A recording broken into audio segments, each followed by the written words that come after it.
अस्सलाम वालेकुम बच्चों, आज हम शुरू करने जा रहे हैं हमारा acids bases and salts chapter number 10। हमने 10 वन शॉट लेक्चर्स अब कंप्लीट कर लिए हैं। पूरी क्लास 9 की केमिस्ट्री हम कंप्लीट करने वाले हैं। ये वन शॉट लेक्चर आप लोग के लिए इसलिए निकाला है ताकि आप एग्ज़ाम के लिए तैयारी कर सकें। भले आपने पूरे साल ना पढ़ा हो, कोई मसला नहीं। हम आपको मोस्ट इंपॉर्टेंट चीज़ें और साथ में एग्ज़ाम की तैयारी करने के लिए इसलिए तो हमने वन शॉट लेक्चर निकाला है ताकि आप भी अच्छे मार्क्स ला सकें और टॉप मार सकें। तो ध्यान से आपने सुनना है ये लेक्चर और दिल लगा के पढ़ना है आपने, और आपके भी अच्छे मार्क्स आ जाएंगे। साथ में आपकी एग्ज़ाम की तैयारी के लिए हमने कमेंट सेक्शन में सबसे पहला कमेंट है, यहाँ पे हमने नोट्स डाले हैं आप लोग के लिए फ्री के। आप इसको जाके खोलेंगे तो आपके पास गूगल ड्राइव की लिंक खुलेगी, उसमें नोट्स पड़े हुए तमाम के तमाम सारे टॉपिक्स के, सब्जेक्ट्स के। और ये कोई एमी नोट्स नहीं है, ये हमारे बैच के जो 300 बच्चे जिनके 90% से ज़्यादा मार्क्स आए थे उनके नोट्स हैं, हमने कंपाइल करके डाले हुए हैं ताकि आप भी है ना एग्ज़ाम की तैयारी कर सकें। ये 2025 के हमारे बैच के टॉपर बच्चों के नोट्स हैं, तो वो नोट्स जाके आप खोल लें। और साथ में आप हमारी बैच भी ज्वाइन कर सकते हैं ताकि आप भी उन बच्चों की तरह आप 90% मार्क्स ला सकें। हम A to Z आपको सारे कॉन्सेप्ट्स पढ़ाते हैं, most important topics, most important questions, model paper, और साथ में 3 गेस्ट पेपर्स भी देते हैं with special exam writing sessions. इसलिए तो हमारे इतने सारे बच्चे हैं जिनके 90% मार्क्स आते हैं। हमारे पास पाकिस्तान की बेस्ट फैकल्टी यहाँ पे पड़ी हुई है। तो बैच ज्वाइन करने के लिए आपको 800 रुपये सिर्फ एक सब्जेक्ट के, और अगर आप सारे सब्जेक्ट्स लेते हैं 7 के 7 सब्जेक्ट्स तो उसके 3000 रुपये। 2 महीने में हम आपको जीरो से हीरो बनाएंगे ताकि आप भी 90% मार्क्स ला सके सारे सब्जेक्ट्स में। बैच अगर आपको ज्वाइन करनी है, इस नंबर पे आप मैसेज कर लें हमें, और ये नंबर डिस्क्रिप्शन में भी पड़ा हुआ है, आप हमें मैसेज कर लें, हम आपको ऐड कर लेंगे हमारी रिविजन बैच में। सो अब हम शुरू करते हैं chapter number 10, acids bases and salts. Number 10, which is about the acid, bases and salt. As the name indicates, आपके पास यहाँ पे 3 portions होंगे चैप्टर के। पहले हम एसिड्स के बारे में पढ़ेंगे, then we have a bases and then we have a salts. कि हमारे पास ये तीनों केमिकल्स हैं, हर की अपनी अपनी करेक्टरिस्टिक्स होगी, सब अपनी अपनी क्वालिटीज होंगी, सबके अपने अपने यूजेस होंगे। हम वन बाय वन सबको डिस्कस करेंगे। Introduction. We often used acid and bases in all areas of our life. हम अपने इर्द गिर्द अपनी लाइफ में बहुत दफ़ा एसिड और बेसिस इस्तेमाल करते हैं। किस तरह से? विनीगर, सिरका। विनीगर एक एसिड है। एस्पायरिन, एस्पायरिन वो जो हम मेडिसिन खाते हैं डिस्परिन के, जिसे हम डिस्परिन बोलते हैं, वो मिसप्रोनाउंस नेम है। जो उसका केमिकल नेम है वो एस्पायरिन है। लेमन जूस वो एसिड होता है आपके पास। कोला ड्रिंक्स होती हैं, उसमें एसिड और कार्बोहाइड्रेट्स प्रेजेंट होते हैं। देन यू हैव एप्पल, उसमें आपके पास सिट्रिक एसिड होता है। टोमेटो, उसमें भी आपके पास एसिड होता है। टॉयलेट क्लीनर, यानी जो आपके पास डिटर्जेंट जितने भी होते हैं वो सारे के सारे एसिड्स होते हैं। सब्सटेंस कंटेनिंग बेस, उस आगे वे सब्सटेंस होते हैं जो हम नॉर्मली यूज करते हैं। ड्रेन क्लीनर, ड्रेन क्लीनर का मतलब है कि वो जो हम आपने ट्यूब्स वगैरह को साफ करने के लिए डिटर्जेंट्स या जैसे हार्पिक वगैरह है, उसके अगर आप इंग्रेडिएंट्स देखें ना, आप केमिस्ट्री पढ़ते हैं तो आपके पास जब कोई प्रोडक्ट आती है आप उसके इंग्रेडिएंट्स देखा करें, वहाँ सारे आपको केमिकल्स मिलेंगे, एसिड मिलेंगे, बेस मिलेंगे, सॉल्ट्स मिलेंगे। एंटाक्सिक टेबलेट, बेकिंग पाउडर, ये जो हम बेकिंग पाउडर यूज करते हैं अपने कुकिंग पर्पसेस के लिए, बेकिंग सोडा यूज करते हैं जब हम बेकरी के आइटम्स बना रहे होते हैं, तो वो सारे का सारा बेस है। यानी ये आपने आपको एसिड की एग्जांपल्स दी जो हम डेली लाइफ में यूज करते हैं, उन्होंने आपको बेस की एग्जांपल्स दी जो हम यूज करते हैं। You eat and drink certain acid and base and your body produce them. हम क्या करते हैं, मोस्टली कुछ किस्म के एसिड और बेसिस को खाते पीते भी हैं और हमारी बॉडी भी उन्हें प्रोड्यूस कर। जैसे हमारी बॉडी में from acid in digestion to acid rain, the word acid appears frequently in news and advertisement.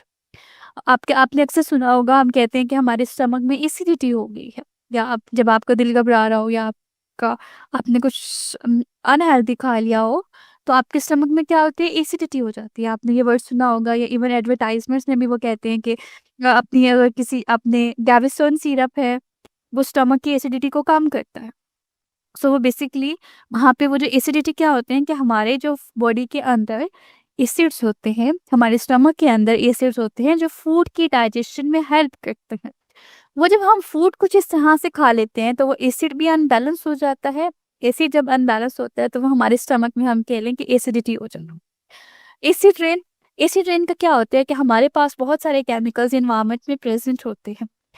जब रेन होती है, हमारे एटमॉस्फेयर में वाटर आता है, तो वो केमिकल्स और वाटर आपस में कंबाइन करके एसिड बना देते हैं एटमॉस्फेयर के अंदर ही, हवा के अंदर ही।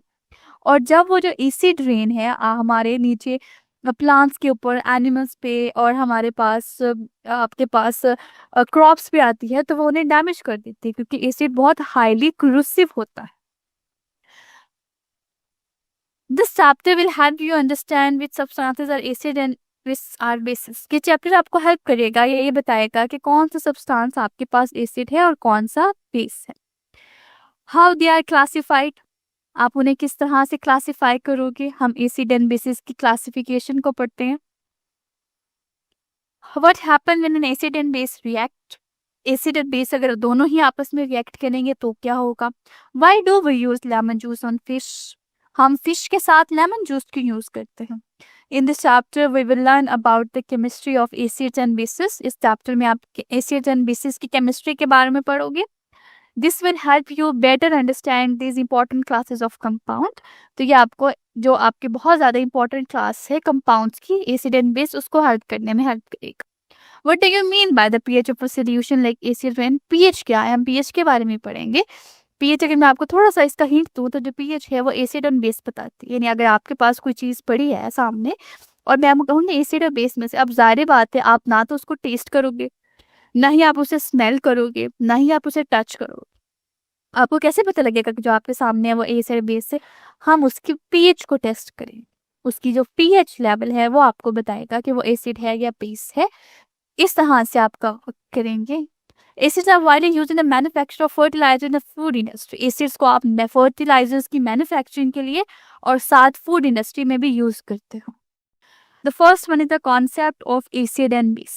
सबसे पहले हम एसिड एंड बेस के कॉन्सेप्ट को पढ़ते हैं। Acid and base are generally recognised by their characteristic property. Recognise का मतलब होता है पहचाना जाना। तो एसिड और बेस है वो अपनी मखसूस करेक्टरिस्टिक्स प्रॉपर्टी, मखसूस खुसूसियात, यूनिकनेस की वजह से पहचान, यानी जो एक में है और वो दूसरे में नहीं है, वो किसी में भी नहीं है, उसकी वजह से वो पहचाना जाता है। ये आपके पास कुछ प्रॉपर्टीज दी हुई है और फिर हम एसिड और बेस को डिफाइन कर रहे होते। सबसे पहले अगर हम टेस्ट की बात करें, जायके की बात करें, तो एसिड का खट्टा है, जैसे लेमन जूस है, विनीगर है, ये सारे का सारा आपका एसिड हो, इनमें एसिड होते हैं। देन आपके पास बेस है जो कि बिटर, बिटर का मतलब होता है कड़वा। तो यानी आप बेकिंग सोडा या बेकिंग पाउडर खाएं ना, आप अपनी जबान पर रखें तो वो कड़वा लगेगा। Effect on blue litmus, basically ये लिटमस पेपर क्या होता है। लिटमस पेपर हमारे पास एक छोटी सी स्ट्रिप होती है, जैसे मैंने बताया कि अगर मैं आपको, जैसे मैंने कहा ना कि ये एसिड सोर होता है, बेस बिटर होता है, ठीक। अब मैं आपको दूं कि ये एसिड है, आप क्या करोगे, आप उनको टेस्ट तो नहीं करोगे ना, आप उनको टेस्ट तो नहीं करोगे, कि आप पहले जबान पे तो नहीं रखोगे, आप एसिड को अपनी जबान पे रखें, आपकी जबान जल जाए। और एक और मैं आपको इंटरेस्टिंग बात बताऊं कि जो सल्फ्यूरिक एसिड है, यानी एक एसिड है, वो बहुत ही स्ट्रॉन्ग और पावरफुल है। आप उसका ड्रॉप अपने हाथ पे रखें, आप अगर उसका ड्रॉप अपने हाथ के ऊपर रखेंगे तो वो ड्रॉप रुकेगा नहीं आपके हाथ पे, वो आपके हाथ के अंदर सुराख कर देगा। यानी आप ड्रॉप डालेंगे वो आपके हाथ को चीरता हुआ नीचे जाएगा। एसिड इतने स्ट्रॉन्ग होते हैं। तो आप, हम क्या, अब जारी बात है हम उसको तेज तो नहीं करेंगे, हमारे पास एक थिन स्ट्रिप्स होती हैं पेपर की, बहुत थिन सी इस तरह की स्ट्रिप्स होती हैं। चले मैं आपको ना इसका इमेज निकाल के दिखाती हूँ। I have an image of a litmus paper. ये आपके पास एक थिन स्ट्रिप है पेपर की, बिल्कुल थिन सी। ये पहले ब्लू है, लेकिन जो आप एसिड में जाएंगी वो रेड हो जाएगी। तो जो ब्लू लिटमस अगर आपके पास एसिड में जाएगी तो वो रेड हो जाएगी। इसी तरह वो जो थिन स्ट्रिप ऑफ पेपर है जो कि ऑलरेडी रेड है, अगर वो बेस में जाएगी तो वो ब्लू हो जाएगी। इतनी सी स्ट्रिप होती है, हम बस उसको एसिड या बेस में थोड़ी सी डाल के देखेंगे। अगर वो रेड हो जाएगी, पहले ब्लू है, अगर तो ब्लू है और वो रेड में कन्वर्ट हो रही है तो हम कहेंगे कि ये हमारे पास एसिड है। और अगर हमारे पास पहले रेड थी और वो ब्लू में जा रही है,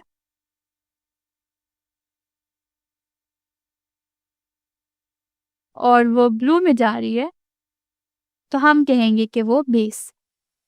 अच्छा, यहाँ पे अब क्या होगा कि अगर आप ब्लू लिटमस लोगे और आप एसिड में डालोगे तो वो रेड हो जाएगा।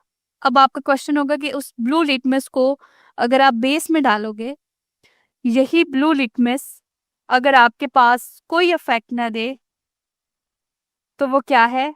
वो बेस है। और अगर यही रेड लिटमस कोई इफेक्ट ना दे तो वो एसिड है। ये बात याद रखिएगा। दो तरह के लिटमस पेपर होते हैं, ब्लू होते हैं और रेड होते हैं। ब्लू का मतलब ब्लू लिटमस अगर आप एसिड में डालोगे तो वो रेड हो जाएगा। ब्लू लिटमस अगर आप बेस में डालोगे तो कोई कलर चेंज नहीं होगा।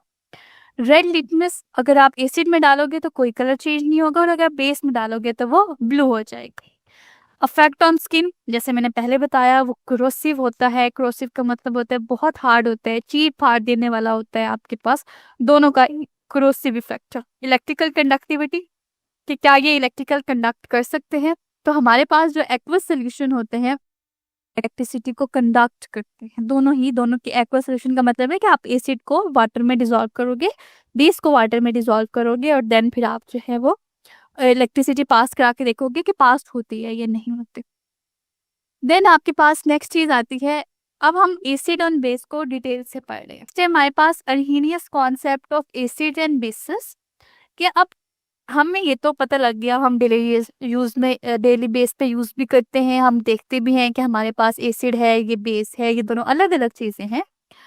लेकिन अब क्या होगा, अब हर साइंटिस्ट ने उसको अपने अपने तरीके से क्या किया है, डिफाइन करने की कोशिश की है कुछ, क्योंकि केमिकल बेस पे तो हम आप उसे डिफाइन करोगे ना, केमिकल बेस पे तो आप उसे डिफाइन करोगे ना।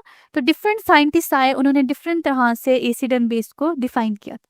तो सबसे ओल्डेस्ट आपके पास जो कॉन्सेप्ट है वो है अर्हीनियस। हमारे पास अर्हीनियस कॉन्सेप्ट है। In 1887, a Swedish chemist Svante Arrhenius proposed the first successful theory of acid and base. 1887 में जो स्वीडिश केमिस्ट था स्वेंटे अर्हीनियस, उसने फर्स्ट सक्सेसफुल थ्योरी दी थी about acid and base. According to this theory, an acid is a substance that ionizes in water to produce H positive ion, and base is a substance that ionized in water to produce OH negative. Arrhenius concept का मतलब ये है, acid और base हम daily base पे use करते हैं। जैसे मैंने बताया, हमें प्रॉपर्टी से भी ये दूसरे से अलग अलग लग रहे हैं। हम डिफाइन तो कर केमिकल वे पे हम उसको किस तरह से डिफाइन करते हैं, या हम कह लो कि केमिकल कंपोजिशन क्या होती है। हर साइंटिस्ट ने उसको डिफरेंट डिफरेंट तरह से एक्सप्लेन किया था। अर्हीनियस कॉन्सेप्ट का क्या मतलब है कि अर्हीनियस ने भी एसिड एंड बेस को बताया था। उसने कहा था, क्योंकि मैंने क्या बात की कि हमने प्रॉपर्टीज के बारे में तो हम देख लेते हैं ना, नॉर्मली हम उसको बात कर लेते हैं। तो वो जो अर्हीनियस ने कहा था कि अगर आप एसिड को वाटर में डिसॉल्व करोगे तो वो आपको H पॉजिटिव आयन देगा, और अगर आप बेस को वाटर में डिसॉल्व करोगे तो आपके पास जो प्रोड्यूस होगी that is OH negative ions देगा। ये बात अर्हीनियस ने की थी, यही बात अर्हीनियस ने की थी। उसने कहा था कोई भी सब्सटेंस है, अगर आप उसे वाटर में डालोगे तो H पॉजिटिव अगर वो देगा दैट इज द एसिड, अगर वो OH नेगेटिव देगा तो वो बेस होगा। ये एक तरह की पहचान थी, केमिकली आइडेंटिफिकेशन थी कि एसिड एंड बेस किस तरह से होते हैं। So an acid is a substance that ionizes in water to produce as positive ion. Acid वो सब्सटेंस है जो वाटर में आयोनाइज्ड होते हैं। एसिड वो सब्सटेंस है जो आपके पास वाटर में आयोनाइज्ड होते हैं और आज पॉजिटिव आयन बनाते हैं। And basic substance that ionise in water to produce OH negative ion. So we have an HCl, आप इसे वाटर में डिसॉल्व करोगे H positive and Cl negative बनेगा। सिमिलरली आपके पास NaOH है और वो H2O वाटर में डिसॉल्व करोगे तो Na पॉजिटिव और OH नेगेटिव। ये H पॉजिटिव और OH नेगेटिव में बताएगा ये एसिड है या बेस है। अब मुझे आप बताएं ये एसिड है या बेस है? ये इस कंपाउंड को हमने वाटर में डिसॉल्व किया, हमारे पास H पॉजिटिव बना और NO3 बना। ये एसिड है या बेस है? ऑफ कोर्स कि ये एसिड है।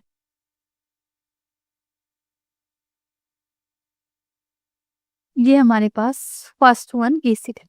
सेकंड वन बताएं मुझे, is it the second one acid or a base? Is the second one acid or a base? Of course हमें दिख रहा है कि हमारे पास H पॉजिटिव है, तो ये आपके पास एसिड होगा। What about the third one? Third one के बारे में मुझे बताएं कि ये एसिड है या बेस है? के पास बेस है। आपको कैसे पता लगा? हमने अर्हीनियस का कॉन्सेप्ट यूज किया कि अगर OH नेगेटिव दे रहा है तो वो बेस होगा। मुझे लास्ट वन फोर्थ वन के बारे में बताएं। क्यों? क्योंकि वो आपको OH नेगेटिव दे रहा। ये हमारे पास एक छोटी सी पहचान होगी एसिड और बेसिस की केमिकली। केमिकल कंपोजिशन के बारे में हमने थोड़ा सा बता दिया कि अगर आप एसिड को डालोगे वाटर में तो वो H पॉजिटिव आएगा, कि अगर वाटर में H पॉजिटिव आएगा तो हम कहेंगे कि एसिड है, अगर OH नेगेटिव आएगा तो हम कहेंगे कि बेस है। यहाँ पर उन्होंने आपको कुछ नेम बताए हैं एसिड के और साथ उनकी यूजेस भी बताए हैं ताकि आपको आइडिया हो जाए कि एसिड कहाँ कहाँ यूज होता है। The first one is a hydrochloric acid which is HCl। ये मेटल की क्लीनिंग के लिए यूज होते हैं। वो आपके लिए आते स्प्रे, आपको कहा जाता है कि अगर आपने व्हीकल साफ करनी है, आपने कहना है कि अगर आपने व्हीकल साफ करनी है या जो मेटल्स के बर्तन वगैरह होते हैं साफ करने के लिए आपके पास डिटर्जेंट्स वगैरह होते हैं, तो आप उसमें देखेंगे वहां पे hydrochloric acid. Cleaning of metals, brick and removing scale from the boilers. Next is nitric acid. Nitric acid fertilisers की मैन्युफैक्चरिंग के लिए यूज होता है। अब आपको पता है कि फर्टिलाइजर्स हम क्या करते हैं, हम प्लांट्स को देते हैं। फर्टिलाइजर जैसे सब्सटेंस होते हैं जो हम प्लांट्स को देते हैं ताकि प्लांट्स की ग्रोथ को इन्हांस कर सके। एक्सप्लोसिव का मतलब होता है धमाका खेज मवाद, ये जो पटाखे वगैरह होते हैं, पटाखों से लेकर बड़े बड़े आपके पास जितने भी आते हैं, हमारे पास बड़े बड़े जितने भी एक्सप्लोसिव्स आते हैं वो सारे के सारे आपके पास नाइट्रिक एसिड में आते हैं। Then we have a sulphuric acid. Sulphuric acid भी आपके पास एसिड है। ये बहुत सारे केमिकल की ड्रग्स में आपके पास मेडिसिन भी आती हैं, आपके पास डाइज होते हैं।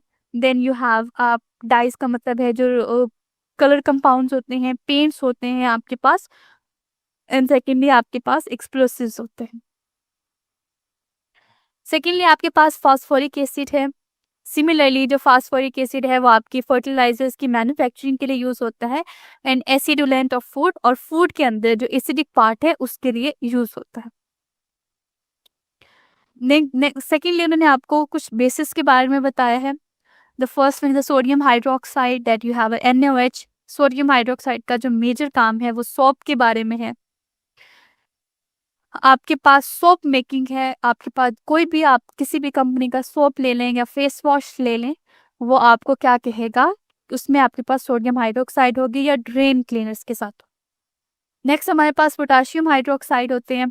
ये आपको लिक्विड सोप के लिए और शेविंग क्रीम्स के लिए आपको हेल्प करते हैं। शेविंग क्रीम्स या हेयर रिमूविंग क्रीम्स होती हैं वो सारे की सारी पोटाशियम हाइड्रोक्साइड्स भी प्रेजेंट होते हैं। Calcium hydroxide making mortar. ये जो मोर्टार है ये हम सीमेंट की एक फॉर्म को कहते हैं जो हम कंस्ट्रक्शन पर्पसेस के लिए यूज करते हैं। प्लास्टर्स और सीमेंट ये तीनों चीजें आती हैं जो हमारे पास हम इंडस्ट्रियल पर्पसेस के लिए कोई चीज बनाने के लिए हम यूज करते हैं, तो हमारे पास कैल्शियम हाइड्रोक्साइड होता है जिसे हम चूने का पत्थर कहते हैं। Then we have magnesium hydroxide antacid. Antacid का मतलब है एसिड के खिलाफ और लग्जेक्टिव। जब हमारे पास हमारे डाइजेस्टिव सिस्टम में ठीक तरह से काम ना कर रहा हो, जब हमारा डाइजेस्टिव सिस्टम बेहतर तरीके से काम ना कर रहा हो, जिसे हम कहते हैं कि हमें कॉन्स्टिपेशन हो जाए, तो हम क्या करेंगे कि हम लग्जेटिव्स का इस्तेमाल करते हैं, जिनमें आपके पास ये जो लग्जेटिव में जैसे सब कहते हैं कि सौंफ यूज कर लो, डिफरेंट तरह के लग्जेटिव यूज कर लो, उसमें बेसिकली मैग्नीशियम हाइड्रोक्साइड होते हैं। वो क्या करता है, वो हमारे पूरे के पूरे डाइजेस्टिव सिस्टम को एम्प्टी कर देता है, खाली कर देता है। जो भी आपके पास सब्सटेंसेस प्रेजेंट हैं या जो भी आपके पास अनडाइजेस्टेड फूड प्रेजेंट है, क्योंकि कॉन्स्टिपेशन क्या होती है कि हमारे स्टमक के अंदर, हमारे डाइजेस्टिव सिस्टम के अंदर, डाइजेस्टिव ट्रैक के अंदर अनडाइजेस्टिव फूड्स रह जाता है। उसको एम्प्टी कर देता है आपके पास लग्जेटिव, उस लग्जेटिव में आपके पास कैल्शियम हाइड्रोक्साइड यूज करते हैं। ये हो गया। अब नेक्स्ट, जैसे मैंने आपको बताया कि वो एक साइंटिस्ट था अर्हीनियस जिसने ये बात बताई, लेकिन अर्हीनियस आपको क्या कहता है?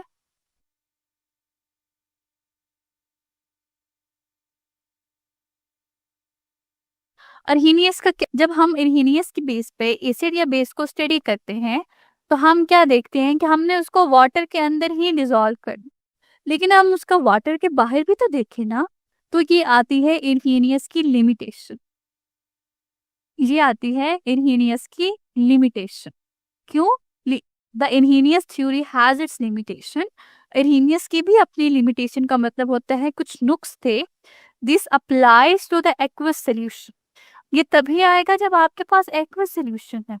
This does not explain why the compounds like CO2, SO2 are acid.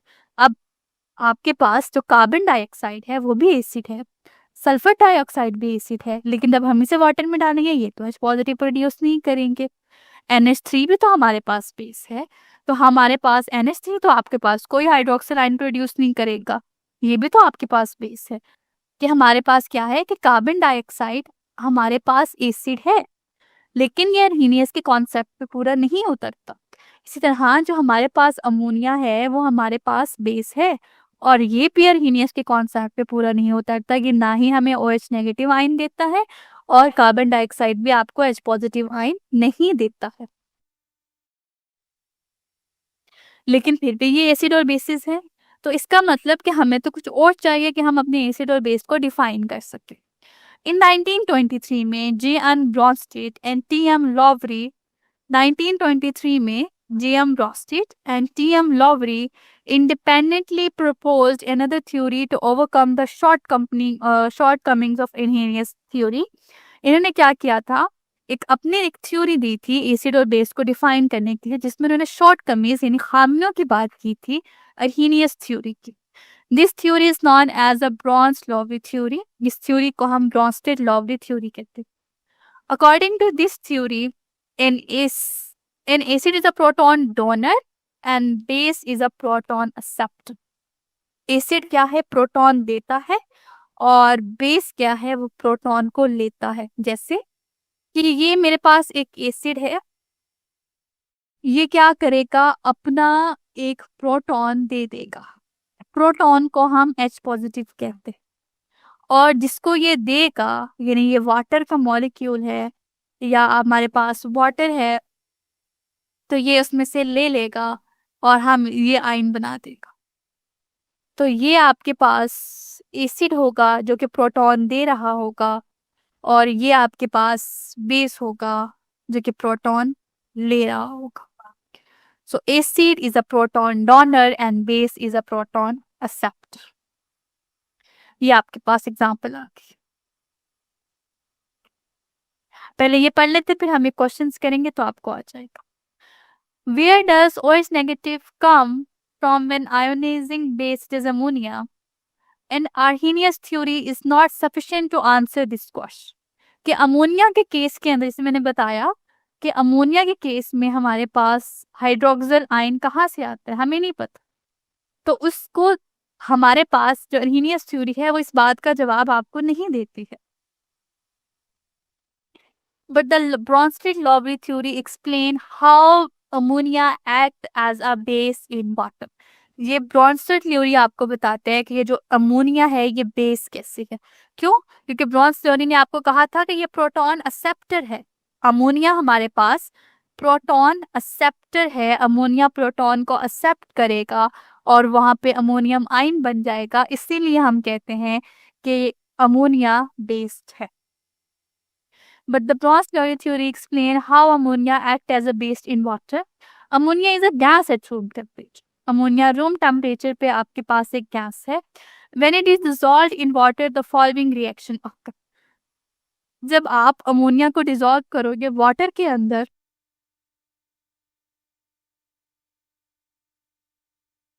हमने इसको वाटर के अंदर डिसॉल्व किया, ये वाटर का स्ट्रक्चर है, इसके अंदर हम डिसॉल्व करेंगे। सबसे पहले तो अमोनिया एक प्रोटॉन को एक्सेप्ट करेगा, ये वाटर यहाँ से टूट जाएगा ना, क्योंकि वाटर अब एसिड के तौर पे एक्ट करें, ये प्रोटॉन डोनर के तौर पे एक्ट कर रहा है, प्रोटॉन या और जब भी अमोनिया प्रोटॉन एक्सेप्टर के तौर पे एक्ट करेगा, और साथ में आपके पास OH नेगेटिव आ रहा है। Which substance is donating proton? NH3 और वाटर? ऑफ कोर्स कौन सा सब्सटेंस आपके पास दे रहा है डोनेटिंग? वाटर आपको डोनेट कर रहा है। Which substance is accept proton accept कर? कौन सा सब्सटेंस प्रोटॉन को एक्सेप्ट कर रहे हैं? ऑफ कोर्स क्या अमोनिया प्रोटॉन को एक्सेप्ट कर। All the acid are included in Arrhenius theory are also the acid in the Bronsted theory. वो जो हमारे पास जितने भी एसिड हैं आर्हीनियस थ्योरी के, वो हमारे पास ब्रॉन्ज थ्योरी, क्योंकि वो प्रोटॉन को एक्सेप्ट करेगा ना। मैं बताती हूँ, चलिए मैं आपको खोल के बताती हूँ। ये वाटर आया आपके पास, अब वाटर क्या है? एसिड है। ये क्या करेगा? अपना प्रोटॉन डोनेट करेगा। ये इस तरह से H पॉजिटिव इसको दे देगा, ये दोनों आपस में कंबाइन कर जाएंगे और ये NH4 और 7 पॉजिटिव बना देंगे। अब क्योंकि इसका एक रिमूव हो गया है, एक उधर चला गया है, तो अब हमारे पास बाकी ये OH रह जाएगा। OH आयन आपका बाकी रह जाएगा,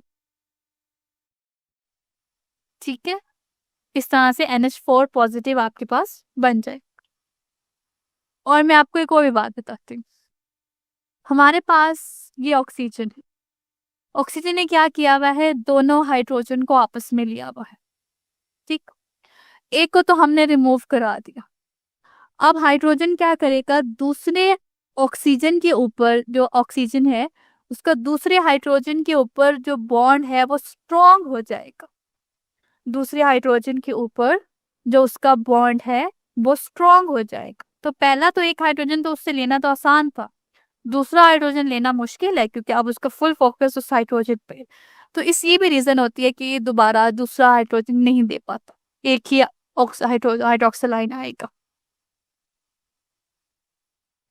okay, however all the basis including, अब यहाँ पे पॉइंट वाली बात है कि जितने भी आर्हीनियस बेसिस आप पढ़ोगे, जितने भी आर्हीनियस एसिड आप पढ़ोगे, कि आपके पास एक एसिड है और वो आर्हीनियस एसिड है।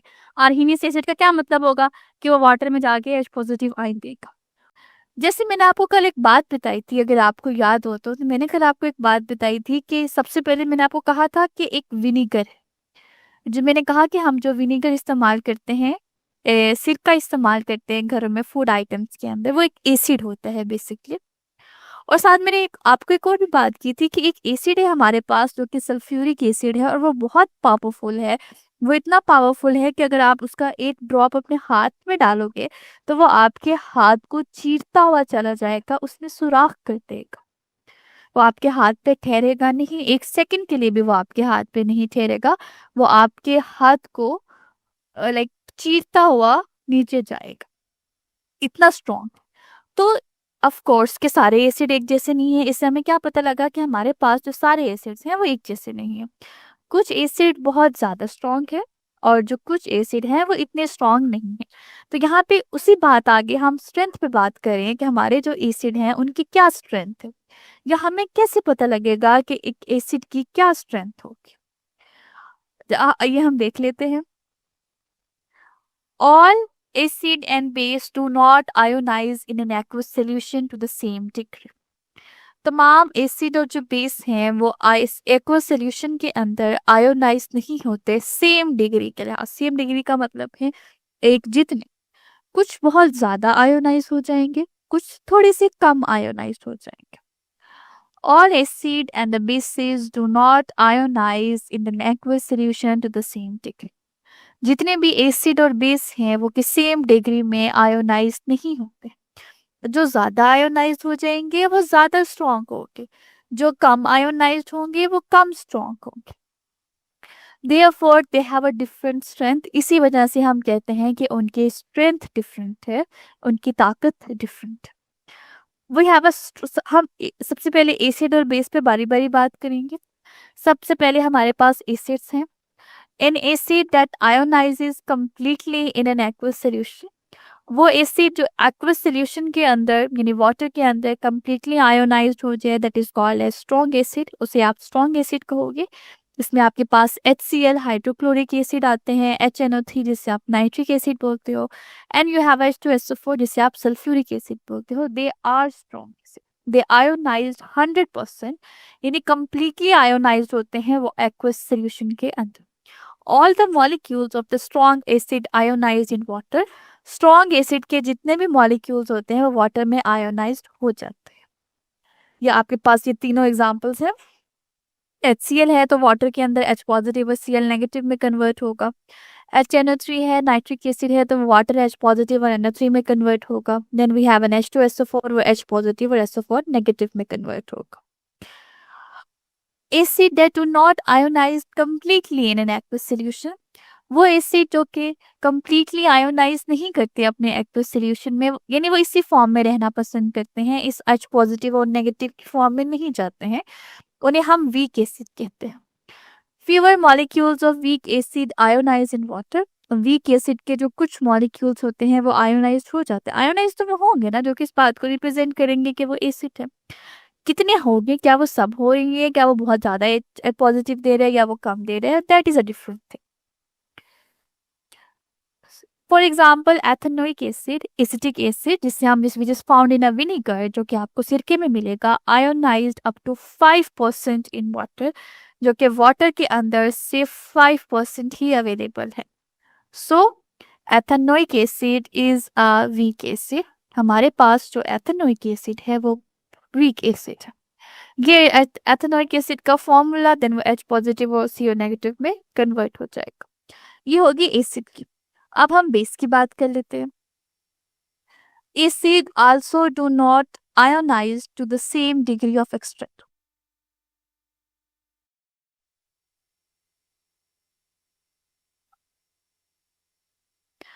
जिस तरह आपके पास एसिड है, जिस तरह आपके पास एसिड है, इसी तरह आपके पास बेस हैं जो कि वाटर में आयोनाइज नहीं होते to the same extent.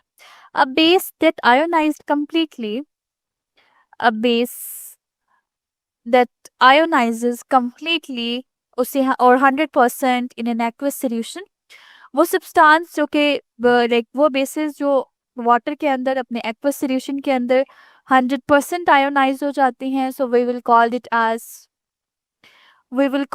As a strong base, यानी a base that ionises completely और इन 100% जो कि कंप्लीटली आयोनाइज्ड होते हैं या 100% आयोनाइज्ड होते हैं in an aqueous solution is termed as a strong base. उन्हें हम स्ट्रॉन्ग बेस बोलते हैं, जिनमें आप for example you have NaOH, KOH, you have an NaOH, KOH, CaHH2, NaOH, KOH, COH, they are the strong bases. Secondly हमारे पास आएगा NaOH, H2 positive, Na positive plus OH negative, and we have a KOH जो कि secondly आपके पास base है. ये भी क्या करेगी, ये भी आपको क्या करेगी, स्ट्रॉन्ग बेस में आएगी. It is also a strong base और ये आपको OH नेगेटिव देगी. A base that ionizes to a little extent is called as a base that ionizes to a little extent is called as a weak base. हमारे पास वो base जो कि बहुत कम extent में आयोनाइज्ड हो, वो कम आयंस प्रोड्यूस्ड करे, उसको हम कहते हैं कि वो हमारे पास वीक बेस होगी. जैसे कि हमारे पास वो आपको OH नेगेटिव आयन ज़्यादा देगा.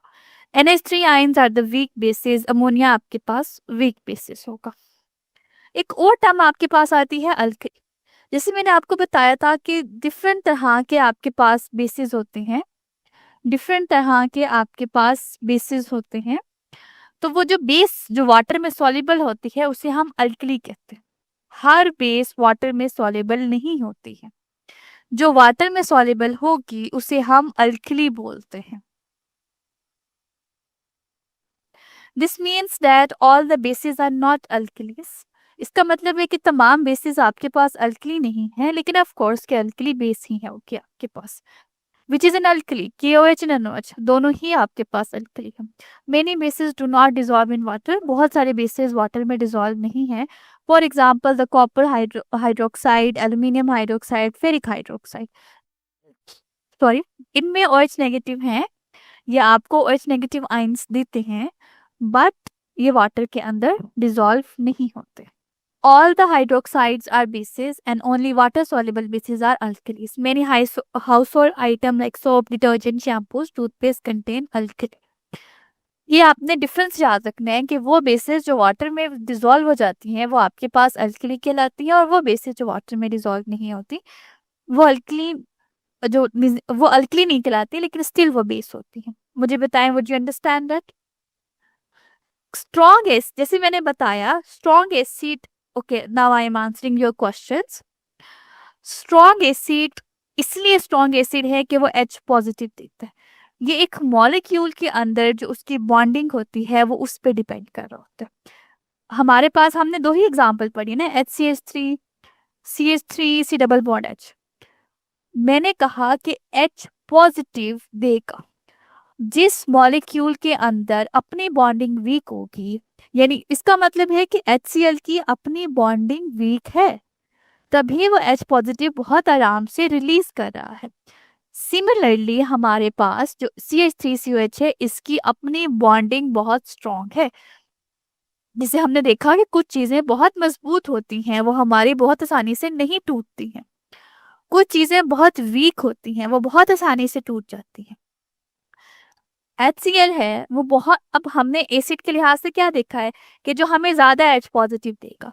तो एक अगर आपके पास मॉलिक्यूल है और वो बहुत ही स्ट्रॉन्ग है, आपके पास एक मॉलिक्यूल अगर आपके पास बहुत ही स्ट्रॉन्ग है, उसने अपने H को बहुत आसानी से, उसने अपने एक मॉलिक्यूल है, अब ये आपने इंटरमॉलिक्यूलर बॉन्डिंग भी आपने पढ़ी हुई है कि एक एटम्स के ज्यादा, ये सारी बॉन्डिंग आपने पढ़ी हुई है कि कुछ में कोवलेंट बॉन्ड होता है, कुछ में पोलर चार्ज होता है, कुछ में नॉन पोलर होता है, कुछ में आयोनिक बॉन्ड होता है. वो सारी बॉन्डिंग उस लिहाज से आपके पास आ जाएगी.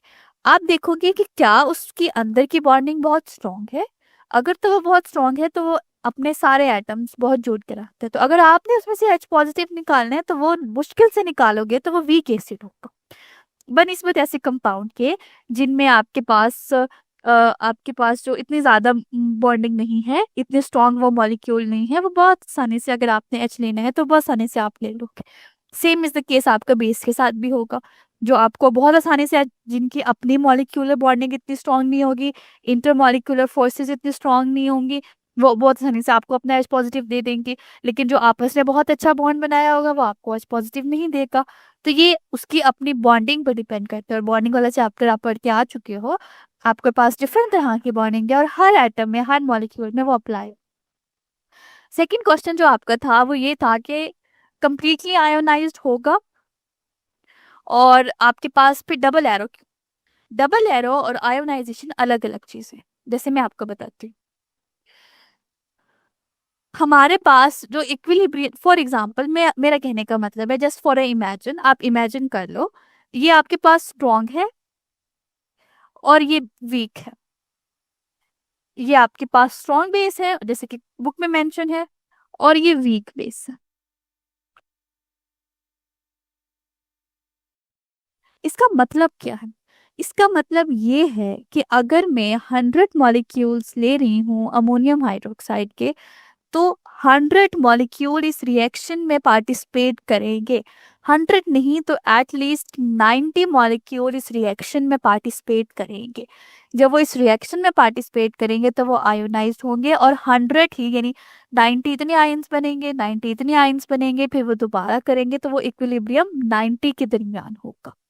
लेकिन अगर ये वीक बेस है और मैं अमोनिया के 100 मॉलिक्यूल्स ही ले रही हूँ, तो इस रिएक्शन के अंदर, अगर ये वीक बेस है और मैं अमोनिया के 100 मॉलिक्यूल्स ले रही हूँ, तो इस रिएक्शन के अंदर मेरे पास क्या होगा कि सिर्फ 40, 50, 70 मॉलिक्यूल्स या 40, 50 तक मॉलिक्यूल्स पार्टिसिपेट करेंगे. 50 अमोनिया के मॉलिक्यूल्स होंगे, 50 ही अमोनियम आइंस बनेंगे, 50 हाइड्रोक्सिल आयन बनेंगे, और वो दोबारा से इक्विलिब्रियम 50 मॉलिक्यूल्स के दरमियान होगा. ये इस तरह से चीजें आपके पास चल रही होती है. एसिड की करेक्टरिस्टिक्स प्रॉपर्टी के मखसूस जो प्रॉपर्टीज हैं उनकी वो आ जाएंगी. तो general property of acids are as follow. Acid have a sour taste. Acid का बहुत ही सोर यानी खट्टा टेस्ट होता है, जैसे कि आप लामन के अंदर देखें। और आपके इसके अलावा आपके पास सिट्रिक एसिड, जितने भी आपके पास खाने पीने की चीजें होंगी ना, विनीगर होता है जिनमें आपका सोर टेस्ट खट्टा टेस्ट आएगा, तो वो आपका एसिड होगा। एसिड हैव सोर taste. Acid change the colour of blue litmus paper two red. Acid क्या करते हैं, ब्लू लिटमस पेपर के कलर को रेड में चेंज कर देते हैं। Acid react with most metals and crude them. Acid जो है मेटल्स के साथ रिएक्ट करती है और उन्हें क्रूड कर देते हैं। क्रूड जैसे जंग लगने का जो अमल होता है ना, उसको हम क्रूयन बोलते हैं। सो एसिड क्या करते हैं, मेटल्स के साथ रिएक्ट करते हैं और उन्हें क्रूड कर देते हैं। Acid combine with metals like zinc, magnesium, aluminium and calcium to form salts and hydrogen. Acid क्या करते हैं, वो मेटल्स के साथ रिएक्ट करते हैं, जैसे कि जिंक हो गया, एल्यूमिनियम हो गया, कैल्शियम हो गया। आपने जो चैप्टर नंबर 4 पढ़ा हुआ है उसमें आपने बताया था कि पीरियोडिक टेबल के अंदर कौन कौन सी चीजें आपके पास, पीरियोडिक टेबल के अंदर कौन कौन से मेटल्स हैं। ग्रुप 1 के एलिमेंट्स आपके पास मेटल्स हैं, ग्रुप 2 के एलिमेंट्स आपके पास मेटल्स हैं। हमने बहुत उसी में से जितने भी एसिड्स होंगे वो किसी ना किसी मेटल्स के साथ रिएक्ट करके या तो सॉल्ट और साथ में हाइड्रोजन गैस बनाएंगे। जो हाइड्रोजन गैस है, the hydrogen gas is liberated in the form of bubbles. वो बबल्स के फॉर्म में आपसे बाहर निकलेगी। जिंक रिएक्ट विद अब यहाँ पे आपके पास एग्जांपल्स आ गई। पहले जिंक रिएक्ट करती है हाइड्रोक्लोरिक एसिड के साथ और वो बेस बना देती है। Okay, let me explain on the board. तो हम कैरेक्टरिस्टिक प्रॉपर्टी पे बात कर रहे थे और हमने कहा था कि हमारे पास कोई भी एसिड होगा वो किसी भी मेटल के साथ रिएक्ट करके सॉल्ट में हाइड्रोजन गैस बनाएगा। तो ये तो एसिड के ऑप्शन जो मुझे लग रहे थे वो मैंने लिख दिया। इसी तरह आपके पास मेटल्स के भी ऑप्शन आ सकते हैं। कैल्शियम भी एक मेटल होती है, हमारे पास सोडियम भी एक मेटल है, और साथ फॉर एग्जांपल आप मैग्नीशियम कर, आप इनको स्वैप भी कर सकते हैं। अब आप क्या करेंगे कि कंबाइन करेंगे, जो ये वाला पोर्शन है एसिड का और जो सॉल्ट है ये आपस में कंबाइन करेंगे और ये लेट्स से कैल्शियम क्लोराइड आपके पास बन जाएगा और साथ ही हाइड्रोजन गैस भी लिबरेट हो जाएगी। आपने इनको बैलेंस करना नहीं भूलना। देन ऑफ कोर्स आपके पास सोडियम सल्फेट है, इसी तरह जो नेक्स्ट वाला है हाइड्रोजन गैस को लिबरेट कर देगा। इसी तरह कोई भी एसिड आपके पास किसी भी बेस के साथ कंबाइन कर सकते हैं, कोई भी एसिड किसी भी बेस के साथ कंबाइन कर सकते हैं और आपके पास सॉल्ट और हाइड्रोजन गैस मिल जाएगी। जैसे हमारे पास जो एसिड होते हैं वो मेटल कार्बोनेट के साथ रिएक्ट करते हैं। अब जैसे कि आपको नेम से ही पता लग रहा है मेटल कार्बोनेट, तो एक तो मेटल अटैच होगी, उसके साथ कार्बोनेट ग्रुप अटैच होगा। एक तो मेटल अटैच होगी, उसके साथ कार्बोनेट ग्रुप अटैच होगा। यानी कार्बोनेट ग्रुप का कौन सा ग्रुप होता है, ये कार्बोनेट ग्रुप होता है SO3। और इसके साथ कोई ना कोई मेटल अटैच हो सकती है, जैसे कि कैल्शियम कार्बोनेट है, मैग्नीशियम कार्बोनेट है। और केमिकल्स को रट्टा मारने की आपको जरूरत नहीं होती, आप उनके नाम पर ही फोकस करेंगे। केमिकल्स को रट्टा मारने की आपको जरूरत ही नहीं होती, अगर आप उनके नाम पर ही फोकस करें तो वो आपका हो जाएगा। और वो कह रहे हैं मेटल, यानी कोई ना कोई मेटल, कैल्शियम, मैग्नीशियम, सोडियम, यही मेटल मोस्टली होती है। और साथ कार्बोनेट, कार्बोनेट मीन्स CO3। सो एसिड होते हैं वो कार्बोनेट्स के साथ रिएक्ट करते हैं। एसिड होते हैं वो रिएक्ट करते हैं मेटल कार्बोनेट्स के साथ और सॉल्ट वाटर और with the liberation of carbon dioxide, कि वो सॉल्ट बनाएंगे, वाटर बनाएंगे और कार्बन डाइऑक्साइड बना देंगे। The liberated carbon dioxide form bubbles in a water. वो जो कार्बन डाइऑक्साइड है वो बबलिंग करवाती है, वो जो बबलिंग पॉसिबल होती है आपके वाटर के अंदर। अब यहाँ पे के पास एग्जांपल है कि वो हाइड्रोक्लोरिक एसिड रिएक्ट करेगा सोडियम कार्बोनेट के साथ, तो sodium chloride, carbon dioxide and water बना देगा। सल्फ्यूरिक एसिड रिएक्ट करेगा कैल्शियम कार्बोनेट के साथ। कैल्शियम कार्बोनेट को आप लाइमस्टोन या मार्बल भी बोलते हैं। टू प्रोड्यूस, ये जो आप घरों में बिल्डिंग मटीरियल में जो आपके पास चूने के पत्थर इस्तेमाल होते हैं कंस्ट्रक्शन पर्पसेस के लिए, या जो मार्बल इस्तेमाल होती है वो कैल्शियम कार्बोनेट की ही होती है। Calcium sulphate, carbon dioxide and water. The reaction of a metal carbonate, the reaction of metal carbonate with acid can be represented by the following chemical reactions. Okay, अब इसको देख लेते हैं। नेक्स्ट जो हम बात कर रहे थे विच इज अबाउट कि हमारे पास कोई भी एसिड है वो रिएक्ट करेगा मेटल कार्बोनेट के साथ, कि कोई ना कोई मेटल है और उसके साथ कार्बोनेट ग्रुप अटैच है। हमारे पास एक मेटल है, उसके साथ कार्बोनेट ग्रुप अटैच है, वो रिएक्ट कराएगा तो हमारे पास सॉल्ट बनेगा, वाटर और carbon dioxide. It form salt, water and carbon dioxide. जैसे बुक में जो आपके एग्जांपल्स है, लेट्स से उन्होंने एसिड लिया हुआ है हाइड्रोक्लोरिक एसिड और उन्होंने रिएक्ट कराया हुआ है कैल्शियम कार्बोनेट के साथ। तो अगेन जब सॉल्ट बनेगा तो ये इससे कंबाइन हो जाएगा, तो ये आपका बनेगा कैल्शियम क्लोराइड। साथ में ये जो हाइड्रोजन है ये क्या करेगा, ये 2 हाइड्रोजन होंगी तो ये वाटर रिलीज कर देगा क्योंकि ये ऑक्सीजन के साथ अटैच हो जाएगा। और ये जो कार्बोनेट है जो कि SO3 है वो हमारे पास कार्बन डाइऑक्साइड बना देगा। तो ये आपके पास सॉल्ट बनता है। सेकेंडली हमारे पास सल्फ्यूरिक एसिड है, वी हैव H2SO4। साथ ही कोई भी आप मेटल कार्बोनेट ले सकते हैं, जैसे कि for example if I prefer to say magnesium carbonate, और वो मैग्नीशियम सॉल्ट बनेगा, वो जो ये वाला पार्ट इस पार्ट से कंबाइन करेगा, so you have a magnesium sulphate plus H2O water and you have carbon dioxide as well. Next reaction है, एसिड जो होते हैं वो बेसिस के साथ कंबाइन करके सॉल्ट एंड वाटर बना देते हैं। So the basis acids combines with the bases to form salt and water. This reaction is called as a neutralization reaction. इस रिएक्शन को हम न्यूट्रलाइजेशन रिएक्शन भी बोलते हैं क्योंकि एसिड आपके पास H पॉजिटिव है, बेस आपके पास OH नेगेटिव है, ये दोनों एक दूसरे से कंबाइन करके क्या करते हैं, न्यूट्रलाइज कर देते हैं। फॉर एग्जाम्पल अब कोई भी आप बेस ले सकते हो, हाइड्रोक्लोरिक एसिड है वो न्यूट्रलाइज कर देता है सोडियम हाइड्रोक्साइड को टू फॉर्म। तो हमारे पास क्या है कि एसिड जो है वो किसी भी बेस के साथ कंबाइन करके सॉल्ट और वाटर बना देंगे। सिमिलरली आप उस रिएक्शन को भी स्टडी कर सकते हैं बिल्कुल जनरल फॉर्म में कि हमारे पास कोई भी एसिड है, अगर वो रिएक्ट कर रहा है बेस के साथ, acid is reacting with the base and they form salt and water. कोई भी आप एसिड ले ले, हमने की एसिड्स पढ़े हुए हैं, सब एसिड में सेम फिनोमेना होगा, that you have HCl, that you have H2SO4। साथ आप बेसिस ले लेते हैं, हम बेसिस में फॉर एग्जांपल कह लूँ कि I have sodium hydroxide, let's say I have calcium hydroxide. Now they are combining to form salt and water. ये आपके पास ये पार्ट इस पार्ट से कंबाइन होगा, so similarly you have NaCl, sodium chloride salt, जो कि हम नॉर्मल टेबल सॉल्ट यूज करते हैं अपने कुकिंग पर्पसेस के लिए, और साथ आपका वाटर बन जाएगा। Similarly you have potassium sulphate, charge को आपने बैलेंस रखना है, then you have a water as. तो ये आपका इस रिएक्शन को हम न्यूट्रलाइजेशन रिएक्शन बोलते हैं। Acid combine with the bases to produce salt and water. Acids क्या करते हैं, बेसिस के साथ कंबाइन करके सॉल्ट एंड वाटर बना देते हैं। This reaction is called as neutralization reaction. इस रिएक्शन को हम न्यूट्रलाइजेशन रिएक्शन बोलते हैं। For example hydrochloric acid neutralizes the sodium hydroxide to form the sodium chloride and water. जो हमारे पास हाइड्रोक्लोरिक एसिड है वो सोडियम हाइड्रोक्साइड को न्यूट्रलाइज करेगा, सोडियम क्लोराइड और वाटर बना देगा।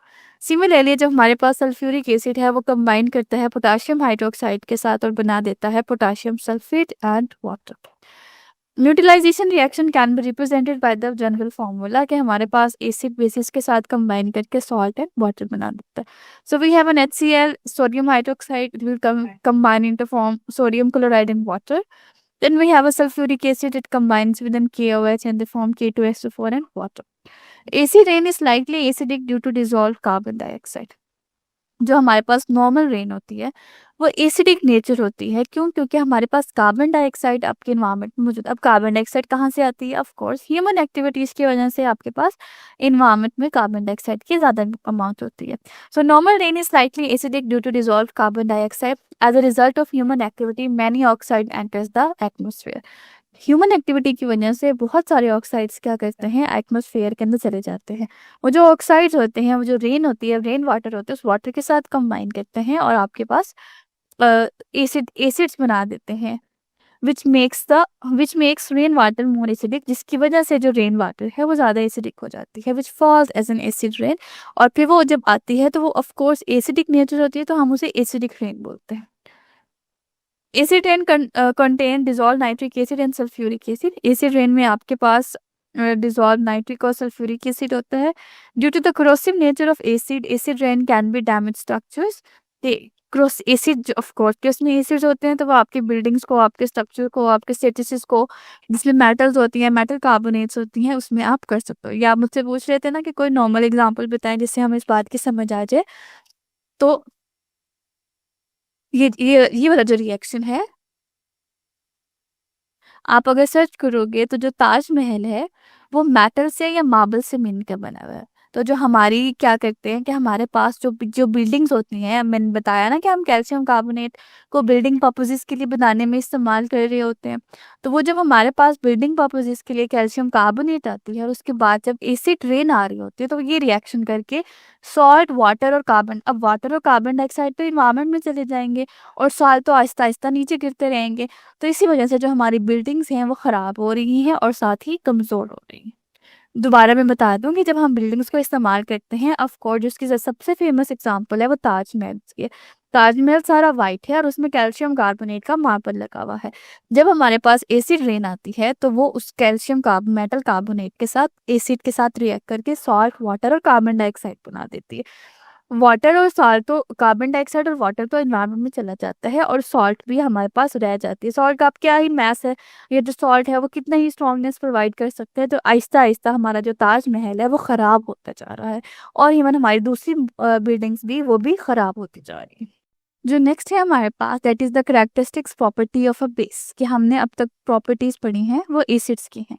अब हम क्या करेंगे, हम बेस की प्रॉपर्टीज पे बात करेंगे। General properties of acid, basis have a bitter taste. जो बेसिस होती हैं उनका बिटर टेस्ट होता है। बिटर टेस्ट मीन्स कि वो खट्टे टेस्ट की होते हैं। खट्टे नहीं, आई मीन कड़वे कह लो। आपने कभी सोप देखा है? जो आपके सोप होते हैं, सोप होते हैं वो बकायदा बेसिस से मिलकर बने होते हैं। तो कभी अगर आपको सोप चखने का इत्तेफाक हुआ या आपका फेस वॉश आपके मुंह में चला गया हो, तो भी आप देखिएगा कि वो बिल्कुल बिटर होता है, खट्टा हो, कड़वा होता है। Basis change the colour of red litmus paper two blue. Basis क्या करते हैं, रेड लिटमस पेपर के कलर को ब्लू में चेंज कर देते हैं। Aqueous solution of a basis have a slippery touch. Slippery touch, क्या आपको जो उनके एक्वस सोल्यूशन होते हैं वो स्लिपरी टच ही होते हैं। इसकी एग्जांपल आपके पास, कि जो आपके पास डिटर्जेंट्स होते हैं, जितने भी वॉशिंग और क्लीनिंग के एक्टिविटीज होती हैं, वो सारे के सारे बेसिस कंपाउंड ही होते हैं। तो आप खुद देख लो कि अगर आपके पास कोई भी बेसिस का एक्वस सोल्यूशन बनाओगे, या जो क्लीनिंग पर्पसेस हैं डिफरेंट तरह की आपके पास होती हैं, विच में बी द सोप, विच में बी द डिटर्जेंट, तो वो जो सारी होती हैं वो स्लिपरी टच के ही होती हैं। जब आप उनको वाटर में डिजोल्व करके अपना हाथ डालोगे तो आपको स्लिपरी ही फील होगा।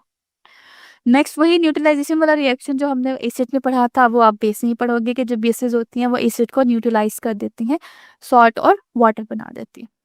क्वेश्चन नंबर 5, जो बेसिस होती हैं वो डिकम्पोज होती हैं अमोनिया सॉल्ट्स में। बेसिस क्या करती हैं, अमोनिया सॉल्ट्स के साथ रिएक्ट करती हैं, सॉल्ट, अमोनिया और वाटर बना देती है। ओके, लेट मी, कि अमोनिया सॉल्ट का क्या मतलब है, जो बेस होगा वो अमोनिया सॉल्ट के साथ रिएक्ट करेगा। अमोनियम, यानी एक तो ये अमोनियम तो साथ प्रेजेंट होगा, इसका कोई ना कोई सॉल्ट हो सकता है, इसके साथ रिएक्ट करेंगे और हम क्या करेंगे, अब सॉल्ट बनाएगा अमोनिया और वाटर। सॉल्ट साथ में अमोनिया गैस और वाटर, ये जनरल रिएक्शन है। अब आप कोई भी बेस ले लो, let's say if I prefer to say मैं एन सोडियम हाइड्रोक्साइड ले रही हूँ और वो रिएक्ट करेगा सोडियम सॉल्ट के साथ। लेट सोडियम क्लोराइड आप ले लो और ये आपके पास ऑफ कोर्स ये वाला पार्ट और ये वाला पार्ट आपस में कंबाइन होंगे, सॉरी नहीं,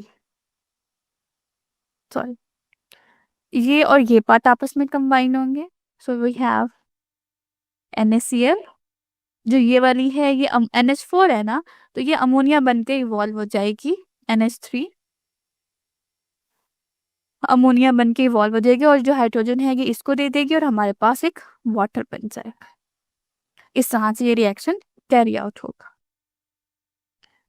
सेकेंडली हम बात कर लेते हैं, हमारे पास आप कोई और बेस सजेस्ट कर लो, so you can have a KOH potassium hydroxide, और आप लेट्स से हम अमोनियम के साथ, अब आप लेट्स से आप सल्फेट यूज कर रहे हो SO4, तो ये आपस में कंबाइन करेगा, पोटेशियम सल्फेट बनेगा और ये आपके पास अमोनिया बन जाएगा और वाटर बन जाएगा। अमोनिया और वाटर तो सेम है, बाकी चीजें कंबाइन हो रही, ठीक है।